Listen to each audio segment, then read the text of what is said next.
Good evening, ladies, gentlemen, and all variations thereof, and welcome to some facts, speculation, lore, and hope.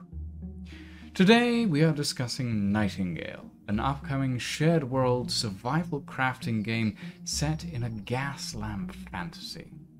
Nightingale is being developed by Inflexion Games, a studio that has been founded by industry veterans that have worked on a variety of AAA titles in the past, and I hope their experience shines through in their future endeavors. So what is Nightingale? Well, according to Inflexion's press kit, Nightingale is a shared world survival crafting game set in the realms of the Fae. It's themed around the genres of steampunk and gas lamp fantasy, with multiple realms to explore, powered by a system of realm cards that will allow the player to traverse from one realm to another. The developers have also stated that this will be a PvE experience for both solo and co-op, and I personally am very excited to find out more. The game is designed for first-person gameplay with a wide variety of weapons, tools, and even magic available to the player as you travel the Fae realms. And I hear you asking, when will this incredible game release? Well, as a matter of fact, Nightingale is coming to early access in the fourth quarter of 2022, so you'll likely see it within the next few months. Those are the facts, so let's move on to some lore and speculation. The Nightingale dev team have released several juicy tidbits of lore over the past few months, including pages from a mysterious Realmwalker's journal. Realmwalker being the title given to player characters, or players in general. The journal has so far had 8 pages released, detailing events, people, and places, as well as strange and mysterious creatures. I'll read each entry as it was released, and we can explore a bit more about the lore of the game. So, that first part of the video was scripted. I spent a lot of time trying to figure out the best way to go through it, and honestly, that was the best I could come up with, really. But from now on, the entire video is going to be ad-libbed. Everything from this point onwards is purely my thoughts and theories and speculation running rampant, as it were. I've recorded this video several times, if you couldn't tell. At any rate, the journal that we've been privy to over the past few months belongs to a mysterious Realmwalker. We don't know their name, we don't know their origin, we don't even know if it's really their journal. All we know is that it details quite a few different creatures and places and people, and there's a lot of tidbits of lore in here. So, we're going to start with the first page that was released concerning The Bound. So, The Bound. So, whilst the Pale overwhelmed the Earth, a parallel threat emerged in the realms. Hideous parodies of humanity that attacked on sight, overwhelming the towns and hamlets. Diverse in their form, they are unified by their aggression and by the strange ligatures that crisscross their skin. The Red Cross Knights knew them of old as bound, whilst the Hermetics of the Academy theorized that they were magical creations. But who so hates mankind to make such mockeries? And why? Now, there are a few things that we can pull from this text that give us insight into the world of Nightingale. The first section talks about something called the Pale, which we can assume is some form of cataclysmic event or major catastrophe that happened to the human realm, if you will, Earth, the original. And we can assume this because the text states that the Pale overwhelmed the Earth. And that usually means that something horrible happened. So the Pale is possibly this cataclysmic event, possibly I'm personally imagining like a giant rolling bank of fog that eats everything in its wake. But maybe I'm wrong. We also have three other things. We have the bound themselves, which are some form of aggressive creature that will do its utmost to rip you limb from limb, which personally sounds terrifying. And we actually have a photograph of one of the bound, although how they managed to get this photograph, I have no idea. But the bound are basically humans that have been stitched together, if you will. They've been tied together, sort of like shibari, all over their body. The specific example that we've seen a lot of is of this hulking humanoid figure that wields a giant sort of two-handed mace and has a wagon wheel for a head, or possibly a ship's wheel. We can't really tell. It's a bit broken down and everything. Other examples have shown creatures that sort of run across the ground on four... I just realized that my cuff is unbuttoned. Sort of creatures that run across the ground at high speed on four legs, but still look humanoid. And it is remarkably terrifying, to be quite honest. At any rate, moving on. The next entry is about the Fey realms themselves. So, whether one calls it Elfheim or Fairy or simply the realms, one is talking of the myriad other worlds adjacent to humanity's plane. Accessed through portals and transept arches, these realms range from innocuously Earth-like to thoroughly exotic, from rolling hills and ancient woodland like bucolic England to strangeness beyond the ken of mortal man. Yet of the Fae themselves, supposed masters and mistresses of these realms, there is no trace. So, interestingly, the Fae realms go by many names in this, and in real life, the legends and lore and myths of the Fae are abundant. And a lot of this seems to be based in that real lore, but expanded on for a more dramatic take on the whole thing. In fairness, the Fae are just drama incarnate, but yeah, I digress. We also have a few other things that we know from this text, and that is the existence of portals and transept arches. Now, we can speculate, or we can go to the next slide. So, portals and humanity. Simply put, a portal is a gateway between worlds. Natural and Fey portals have existed since time immemorial. However, humanity's access to portals is more recent and less reliable. The ancient Fey worshippers were the first humans to attempt realm travel. In England, the Druids learned at the feet of the Fey to conjure their own short-lived gateways. In the 1560s, Dr. John Dee refined these druidic rituals to keep portals open indefinitely, the first transept arches. Modern humanity used calcularian difference engines to access the realms, but the Fey magic underlying it remained the same. That is, until the Pale came and the portal network collapsed. Now, there are a few things that we can take from this text. So, portals were created by the Fae. However, there are also natural portals that were not made by the Fae that also exist in this world. And lastly, there are transept arches.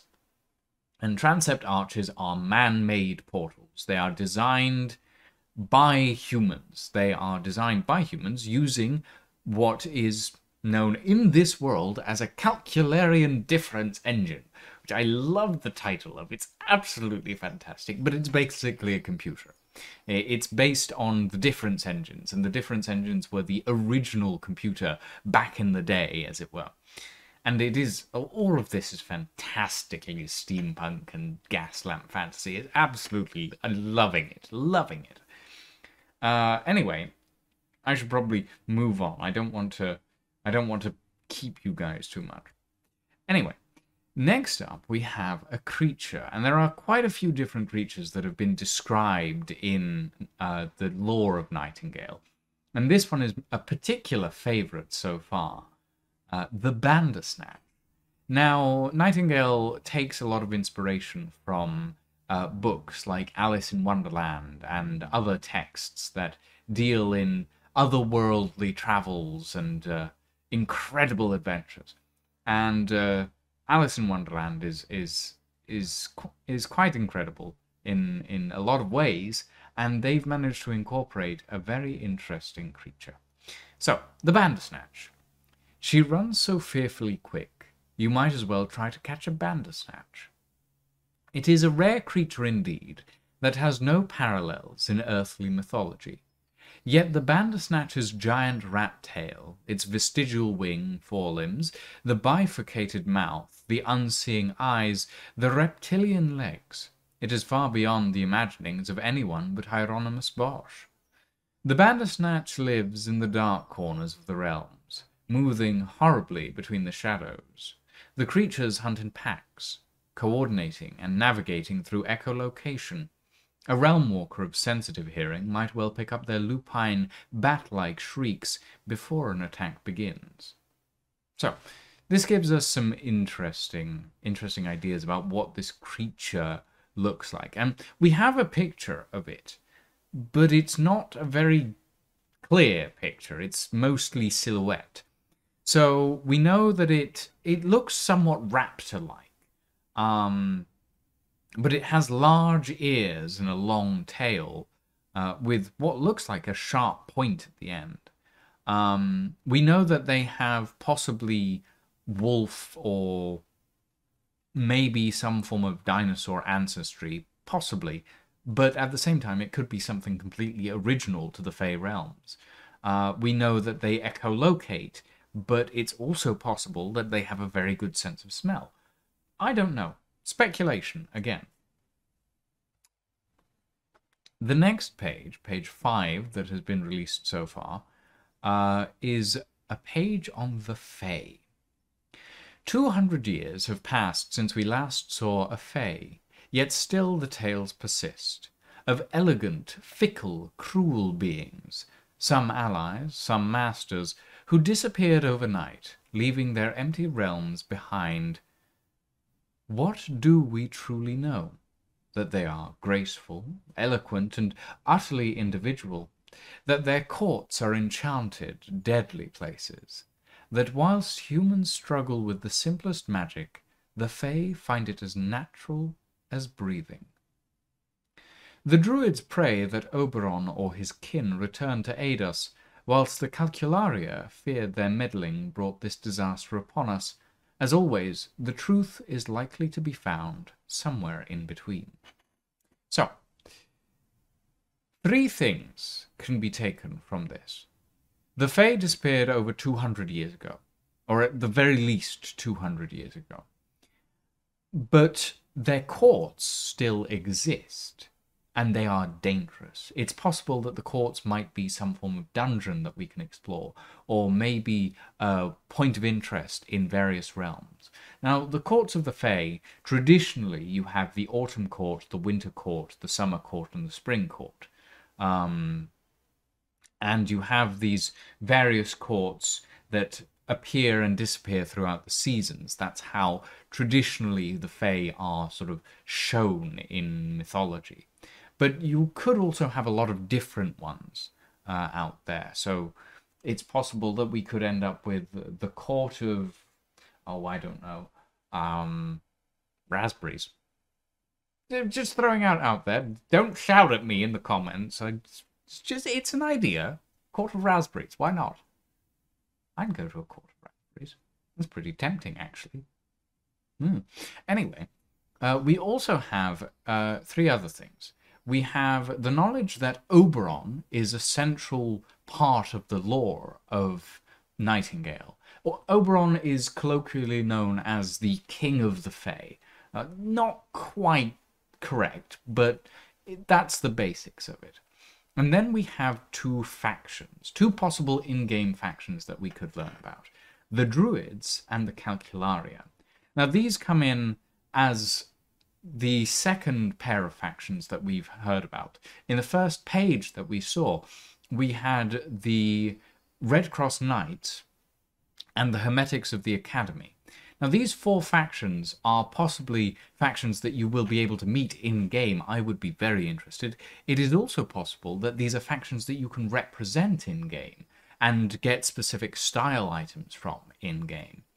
And I will probably just end up going with the Calcularia if that is the case, because I do love me the scientific method.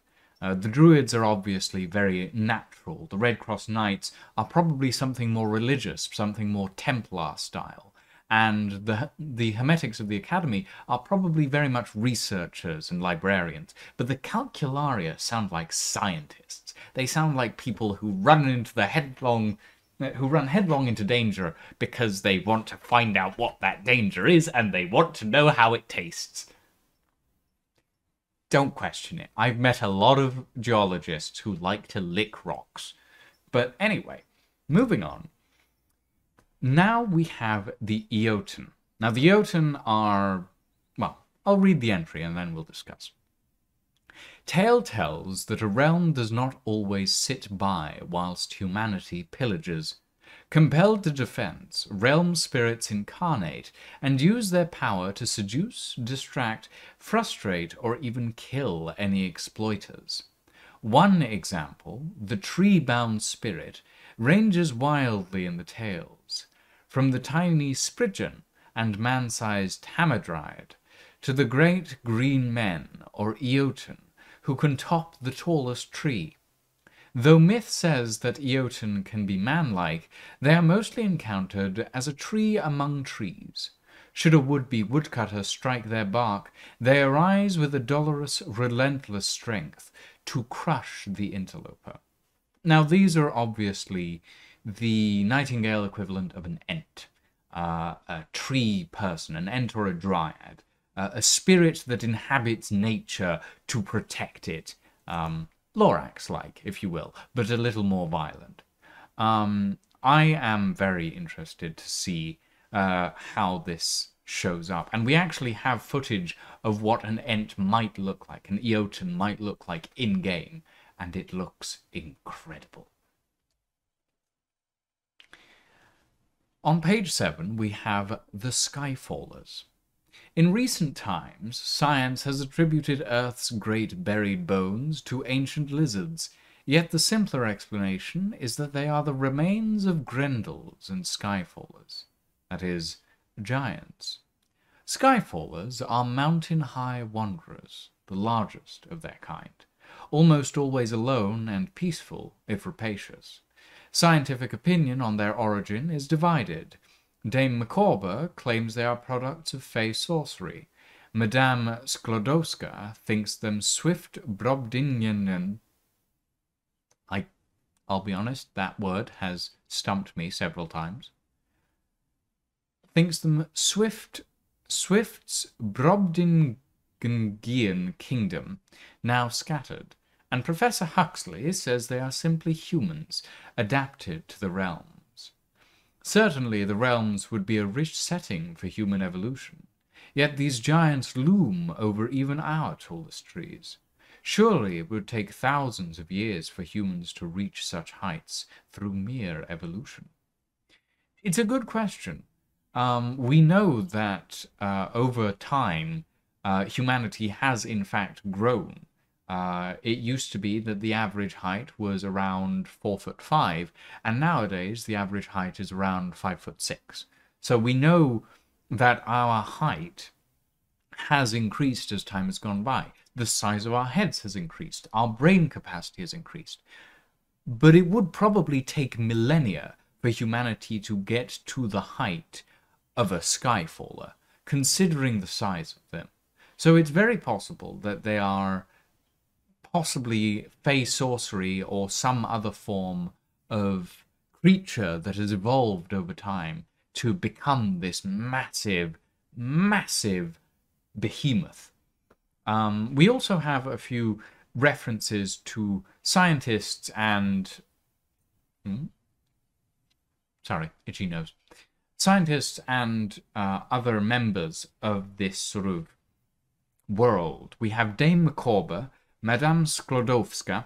Sklodowska? I don't quite know how to say her name. And Professor Huxley. It's possible that we've seen these people in the trailer. I don't know. I have an inkling or possible suspicion that Professor Huxley is in fact one of the people at the end of the Nightingale trailer. But we shall see. On page 8, we have a description of the Fae and magic itself. The Fae are creations of magic, who live with it. It is as simple to them as breathing. Surrounded by other Fae, all equally capable and proud individuals, they rarely question this blessing. Yet magic has spoiled the Fae, made them indolent. They're more likely to ensorcel a passing satyr or beg a realm spirit for aid than to magic anything up themselves. Indeed, the only magic they use without hesitation or cost is to portal, to travel between realms. But annoy or insult a Fae, one should not say threaten, as we are below their contempt, and they will deploy all their magics against you, snuffing you out like a wavering candle flame. Now this informs us that the Fae are incredibly powerful, probably some of the most powerful beings in the entire game, if they even are in the game. But it also tells us that the Fae have either left or been annihilated by something, and whatever it is incredibly dangerous. And it has something to do with the Pale, which has invaded humanity's realm. And it is very possible that the Fae are now living among the humans as protection against the Pale, because it's something to do with a danger to magic itself. And humans are very, very resourceful when it comes to technology and science. And the Pale could be something that is repelled by scientific methods and not magic. But we don't know. We will see. The last page that we have so far is about another creature, the Sanglier. The Sanglier boar stands up to 7 feet tall and has been the subject of realm walkers' tall tales since the 16th century. Yet the Sanglier is no true boar. Mr. Edward Drinker Cope has identified its teeth in the Nebraska fossil beds, placing it on Earth 20 million years ago, and so established that its closest earthly relative is a hippopotamus, or even a whale. In the realms, Sangliers are found in small family groups, happily eating bark, nuts, fruits, and foliage. Yet with their strength and size, adult Sangliers are quite capable of fending off smaller predators, and in large herds they can be a threat to anything in the realms. Once riled, their charges and head swipes are a grave threat even to mounted troops, and their disturbingly wide bite can crush bones through plate armor. That sounds terrifying. Oh, God. Itchy nose. Itchy nose. Anyway. That covers the journal entries that we have so far. Oh, God, that's annoying. That's very annoying. I'm not cutting this out, by the way, probably. I'm trying to keep this as concise as possible, and if that means complaining about an itchy nose on camera, well, it's not exactly comfortable in this weather. Anyway, we know a few things from all of these bits and pieces of lore. For a start, portals are both naturally occurring and created by Fae sorcery, but thirdly, they are created by humans, and the transept arches are created and developed by humanity using calcularian difference engines. And I love that term. It's absolutely fantastic. We also know that if there are naturally occurring portals and Fae-created portals, it's possible that some portals could be Fae circles, fairy rings, as they're more commonly known, which a lot of people will know as a ring of mushrooms or a ring of flowers in the middle of a clearing in a forest. Now, I doubt that these will actually be the case in Nightingale, but we also know that these could be historical portals, and that might be a case that these could be used as Fae sort of portals as well. So it would be quite interesting. In the trailer for Nightingale, we also have a few interesting things. We've seen glimpses of the harvesting system for resources. We've seen glimpses of the construction system and the sort of building and crafting systems. And we've also seen glimpses of something that I'm very excited about.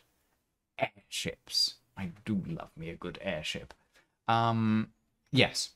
Now, there are a few things that I'm hopeful for. This is the hopes section of the video, if you couldn't tell by now. There are a few things that I'm hopeful for, and those are... I'm hopeful that the construction system will be semi-clipping. So you will be able to not clip pieces through each other, or limited clipping for pieces through each other, but you will be able to clip pieces through the terrain.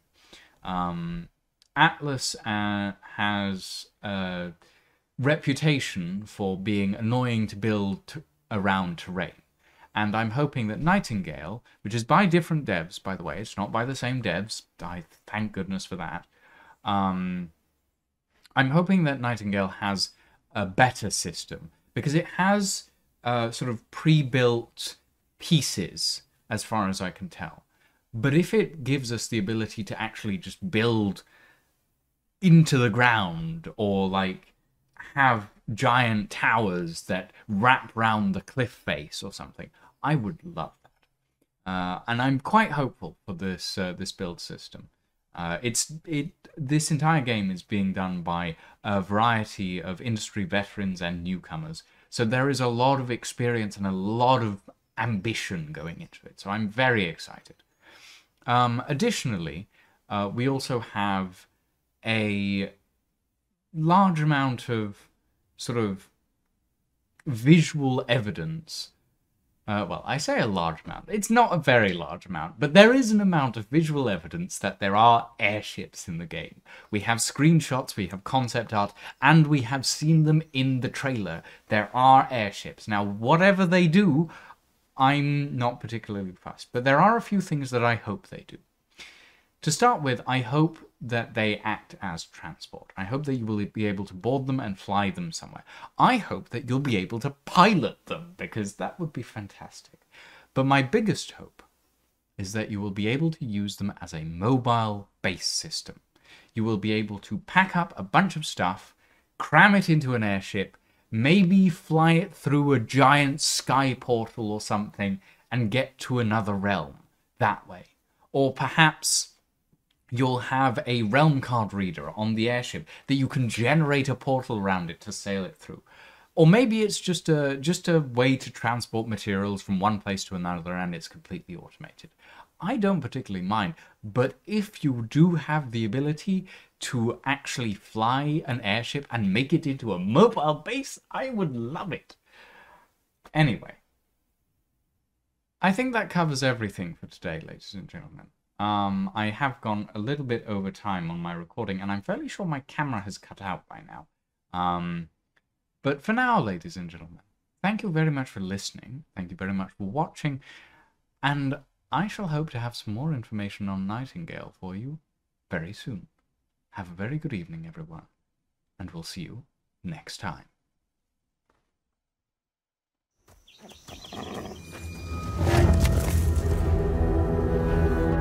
You're alone in the realms, I'm afraid. The portals are a mess.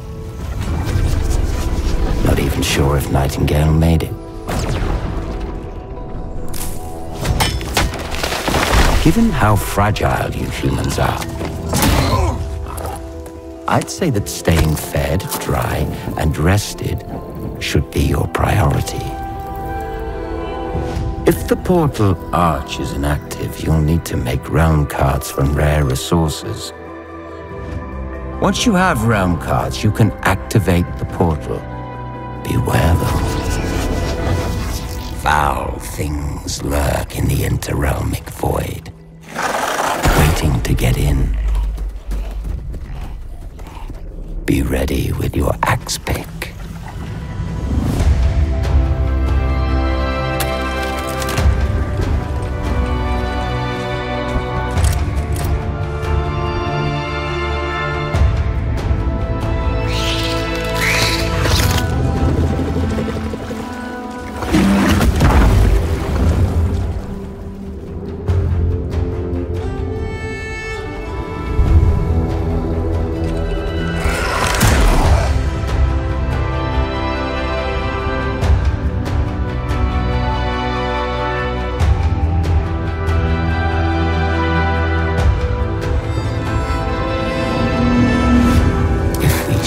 Have offended.